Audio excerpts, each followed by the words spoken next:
देश के भविष्य प्रिय विद्यार्थियों, आप सबको सादर नमस्कार। आशा करता हूं कि आप सब मन से पढ़ रहे होंगे और अपने माता पिता के सपनों को आप सब एक दिन नई पहचान देंगे, एक नई उड़ान देंगे। आप सब मन से पढ़ते रहिए।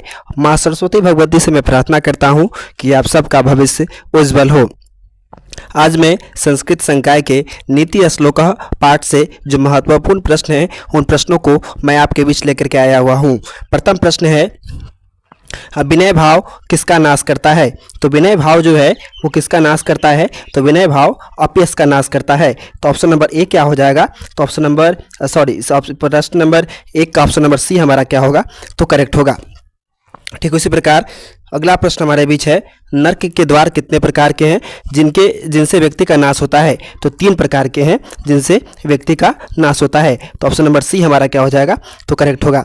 अगला प्रश्न हमारे बीच है, जो नीति विषयक प्रश्न विदुर से किसने पूछा था? तो धृतराष्ट्र जो थे उन्होंने पूछा था। तो ऑप्शन नंबर बी हमारा क्या हो जाएगा? करेक्ट हो जाएगा। अगला प्रश्न हमारे बीच है, जो महाभारत के किस पर्व में विदुर नीति के श्लोक हैं? तो उद्योग पर्व जो है उसमें विदुर नीति के श्लोक हैं। तो ऑप्शन नंबर सी हमारा करेक्ट होगा। अगला प्रश्न हमारे बीच है, परम कल्याणकारक क्या है? तो परम कल्याणकारक क्या है? तो धर्म है। तो ऑप्शन नंबर ए हमारा क्या हो जाएगा? तो करेक्ट हो जाएगा।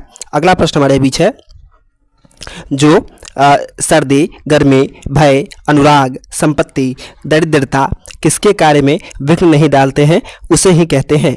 तो जिनके कार्य को सर्दी, गर्मी, भय, अनुराग, संपत्ति, दरिद्रता कार्य में विघ्न नहीं डालते हैं उन्हें पंडित कहा जाता है। तो ऑप्शन नंबर सी क्या हो जाएगा? तो करेक्ट होगा। अगला प्रश्न हमारे बीच है, यह दुख का विषय क्या है?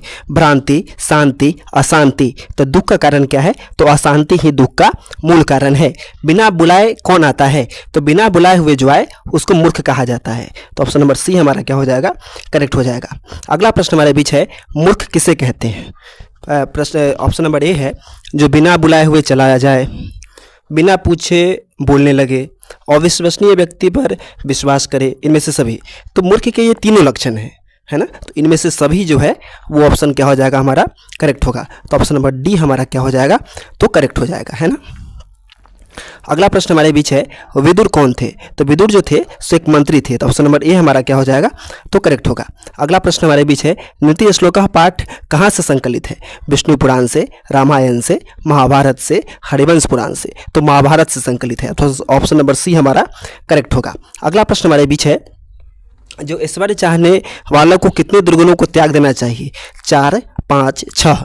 तो 6 दुर्गुणों को त्याग देना चाहिए। और 6 दुर्गुण वो होते कौन कौन है?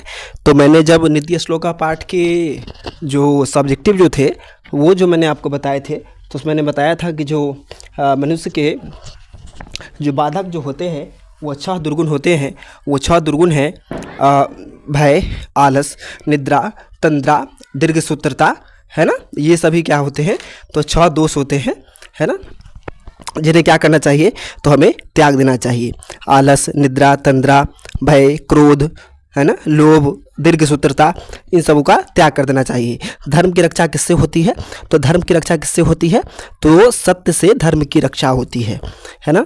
विद्या किससे सुरक्षित होती है? सत्य से, योग से, तपस्या से, सदाचरण से, तो योग से, है ना? तो ऑप्शन नंबर बी हमारा क्या हो जाएगा? करेक्ट होगा। अगला प्रश्न हमारे बीच है, नीति श्लोक का पाठ किससे संकलित है? चाणक्य नीति से, भास नीति से, कृष्ण नीति से, विदुर नीति से। तो किससे संकलित है? तो विदुर नीति से। तो ऑप्शन नंबर डी हमारा क्या होगा? तो करेक्ट होगा। अगला प्रश्न हमारे बीच है, नीति श्लोक का पाठ के रचनाकार कौन है? तो नीति श्लोक का पाठ के रचनाकार है विदुर, जो कि क्या थे? एक मंत्री थे, है ना? तो ऑप्शन नंबर सी हमारा क्या होगा? करेक्ट होगा। अगला प्रश्न हमारे बीच है, कैसे पुरुष सभी जगह सुलभ होते हैं? तो जो पुरुष प्रियवादी होते हैं ना वो सभी जगह सुलभ होते हैं। तो ऑप्शन नंबर सी हमारा करेक्ट होगा। अगला प्रश्न हमारे बीच है, बिना बुलाए कौन आता है? तो बिना बुलाए कौन आता है? तो मूर्ख, है ना? ऑप्शन नंबर सी हमारा क्या हो जाएगा? तो करेक्ट होगा। ठीक है, तो आशा करता हूँ कि आप सबको यह वीडियो सेशन पसंद आया होगा।